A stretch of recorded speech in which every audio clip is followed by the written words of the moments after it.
everybody expects this chemistry to flow, and that's what a relationship should be based on, but it really isn't.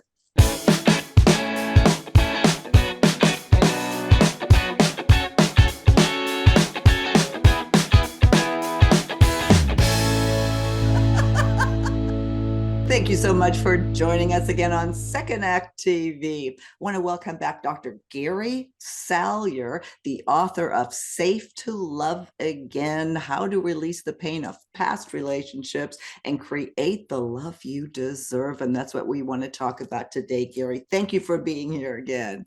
Well, it's great being back. I don't know how many times, but I mean, we've gotten to be good friends out of this, which is exactly what we're talking about today. Yes, that's what we're talking about today.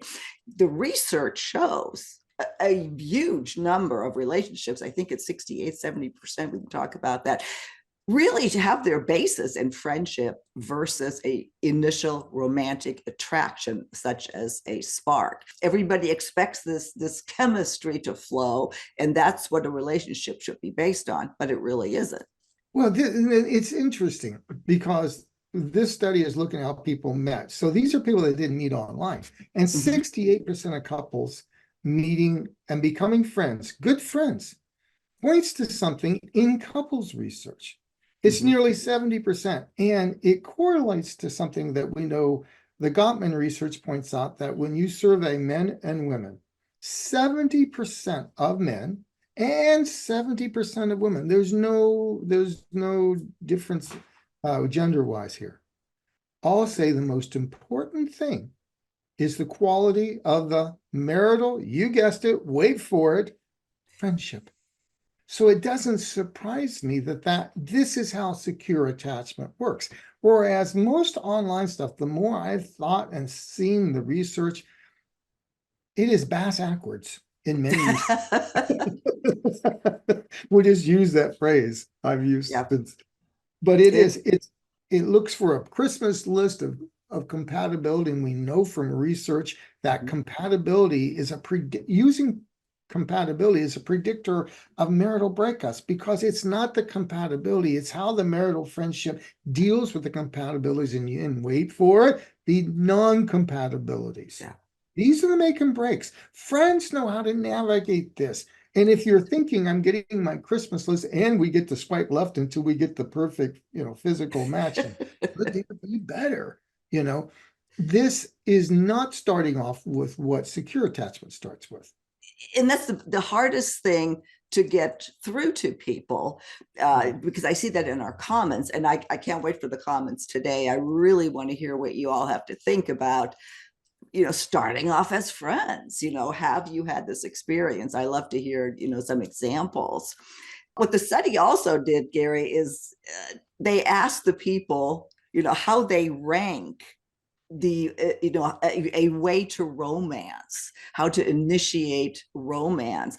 And what was super interesting is, to me anyway, is that online dating and on a blind date, we're at the bottom of the list, where I think a lot of people will agree. I think the top 5 were like a friendship turning romantic was number 1, through mutual friends at college, at a social gathering or party. So everything refers to organically meeting is absolutely, the optimal or most sought after way.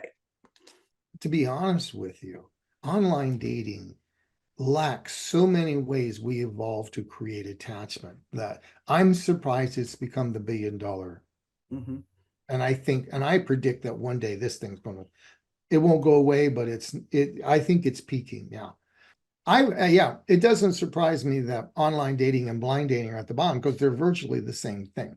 And even Christian Rudder in his book, Dataclysm, he was ratting out all the data that was OkCupid learned. And the staggering statistic, and I talked about it in my book, was they found out that you're using all this compatibility and all this, and they were analyzing what people were using to attract to each other to have that first date.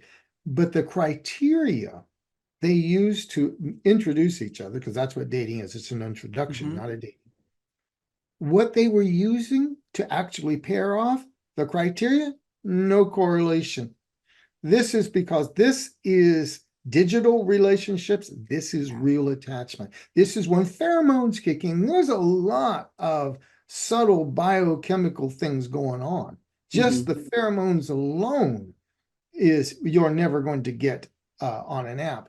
And then there's the energy you pick up. There's a boatload of things. What happens over here is you get all prefrontal cortex. Down here, suddenly limbic system, reptilian, you get basic humanity, and then suddenly a whole different system kicks in. And this is also when your old attachment patterns will kick in more readily, right? Not so much when you're swiping up, but when you're sitting across. I think what we're talking about here is that these studies are pointing that attachment happens better when we let our attachment systems lead versus some bunch of angel investors who created an app, and they have created algorithms that are based on coders who probably have been working 18 hours a day and aren't the most secure. No, and we know that. And we get this avoidant approach to dating. And I think if we look at it, that's what what if we just allowed our attachment systems to do what Mom Nature did for millions of years? I mean, she knew how to get people together. That's, in other words, let her do her work. Yeah, but the big challenge I see, of course, especially at our age, where do you meet new people? I think that online dating has a huge part in dating and starting, romance. I mean, that's statistically proven too, that lots of relationships have started online. I think if we just understand the role that friendship plays, that we don't automatically dismiss someone that we meet that could, that everything is checked, all the boxes are checked, but that spark was in there, that might be a good thing, because that allows you to develop more of a friendship than to act on something where you don't see the red flags. Exactly. And we haven't exactly made it friendly for men to meet women like that. And I think the Me Too movement was long overdue. But but there's an upside and a downside to everything. Right. I totally agree. And I would, versus 30 years ago, I'd think real hard about saying something to somebody in Safeway. Whereas, there was a time long ago where, the vegetable aisle was a great place to meet people, especially in some places. Right? It was well known in the San Francisco Marina that Safeway was where you could meet people. Funny. That's funny. And it had a well-known reputation, some not always as good. But I understand college because you're there together. You're already, college is such a great one for that. It's a little early to get married these days, but you get to know people. Right. Well, and work is that used to be probably, I don't know if it's number one. I don't have those stats in front of me, but you got to meet somebody really well. I mean, I get, all the the problems that brings. I understand all that, but in our age, I mean, that's how I met the people that I ended up being in a serious relationship with, was work related. Exactly. So I think, I have said, even when I was on stage at places like the Great Love Debate, don't knock the F word, the friend word. Yes. You guys, I don't want to be in the friend zone. I get what they're saying. They don't want to be locked out of romantic connection. But the fact of the matter is, women are looking for that marital friendship. Yeah. And so should men. It's the quality of the marital friendship. Now, navigating the politics of our situation and the fact that we're not meeting as much, this tells us to get off our apps. It does. It does. I agree. It does. This is a pendulum swing. Let's face it, Hegel was right. We tend to do dialectical stuff over here, over here, over here, over here. And somewhere in the middle is probably where it's best. And this tells us to maybe trust secure attachment more than digital attachment. Yeah, no, absolutely. And I think before we, end this conversation, I want to spend a few minutes on, if if you're listening to this and something clicked here, maybe you are in a friendship with a woman or a man, and you've kind of thought about, how how do you move from a friendship to a romantic relationship? How do you do that? Is that possible without ruining the friendship? Can you give us any tips there? Yeah. Now, if you've met somebody and you're in the first year to year and a half, that I Mm-hmm. think that's more likely your window, maybe two. But if Mm-hmm. you're 5, 7, 8, 10 years, that's more of an outlier possibility because Mm-hmm. that you've pretty much set it in stone, right? But if you've gotten to be, you start off friend, and in friends is you just naturally developed a closeness, Mm-hmm. right? Uh, and and then the day comes, you think, gosh, they are really more what I'm looking for, right? Mm-hmm. And there's enough attraction. I think that's what you're looking for, that window. I think if you go too long, you go too long, and it's what it is. So I think there's a window in the first 2 years of a relationship.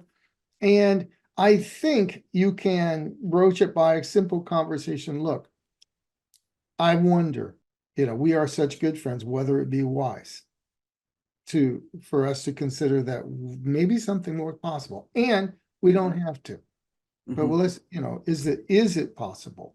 Well, have you ever thought about that? And if not, we just go back to being our own best friends with each other. Yeah.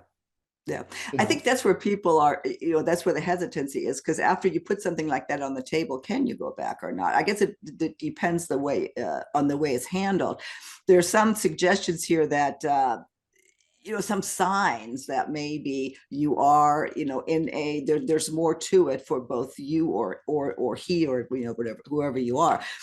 I'll link to, yeah, I'll link to this article, but the one that made a lot of sense to me was, are other, like, friends of yours, do they ask you, hey, are you guys dating?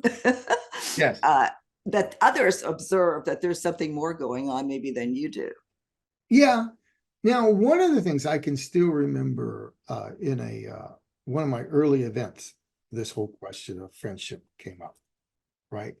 And said, I was dating, we were best friends for several years. And then when we dated, all sorts things, it changed. And then we had all Mm-hmm. these conflicts. Now, you have to understand something. The moment you switch it from friendship to a sexual relationship, the way I answered it, I said, well, when we switch on sex, secondary protocol. For a woman, secondary protocol is going to happen. And I heard several women say, yes, that's a good term for it. It will change the Mm-hmm. relationship. Yeah. And sometimes you really can't go back if it blows up. So Right. there is that risk. But if you think it's going to be the same, it will change because there's a deeper emotional, a financial commitment, and there's going to be things that will start mattering that didn't matter before. So you have to be aware that will change. The Mm-hmm. friendship must be good enough to be able to accommodate that. Yeah. And that's a normal and natural thing. Yeah. It can be navigated, but Yeah. let us be clear, it will not stay the same. No, no, it won't. And it is a matter of, do you want to take that risk or not? And sometimes it's absolutely worth it. There's a lot of people that will tell you that. I think I think what I want to leave people with on the segment is not necessarily, having a friend and switching, although if you have some of these signs that are in this article, you may want to. But it's really, as we meet people and we are in an online digital world, to not dismiss being friends first and letting good people go, that it might, that might actually be the right person for you. But I'll let you finish, Gary. How would you like to close out our segment? What I'm saying, the word organic keeps coming to my mind. Mm-hmm. When you just naturally start feeling a really good connection, Mm-hmm. not sexual at first, but you realize you can be each other's friends. And it's at the beginning of a relationship. This is Mm-hmm. how attachment is supposed to form. And then one day it dawns on you, what am I doing? Yeah. Everything I'm looking for online, I've already got. And if there's a match there, it's not how can I have a friendship and hopefully I can turn it into a romance. Mhm. That's not what we're talking about. Right. Okay. Right. It is truly when an organic connection is and an attachment is just growing, and one day you realize, we've got a true friendship. We can have each other, we can listen to each other, we understand each other. My God, this would be wife material. This would be husband material. Mm-hmm. But it's, Long-term material. yes, yes. That is organic. Yeah. If there's any subterfuge or denying what, that is less likely. But I think when it's organic, you're probably looking at something that could happen. Yeah, no, I love that. Gary, thank you so much. Always love having you here. I just thought this was a really interesting conversation. It's an interesting topic because so many of us find ourselves at one point or another in this place. And, maybe there's more to it than meets the eye. So I will link to all of your information to your website. You always have great courses and classes and books. And of course, to your book, right there, Safe to Love Again. And just to let you know, Chapter 2, I am talking about this very issue. I take on attachment versus online dating. In fact, Sark mentored the writing of the book, and she goes, "Boy, did you take the bull by the horns on this one?" And she goes, "I loved it. This thing spoke right to me." But if you want to know with this whole subject, Chapter 2 is just filled with me discussing this very dynamic. So it's really I love it. I'm going to look at Chapter 2 again. So Gary, thanks. And I look forward to our next conversation on Second Act TV.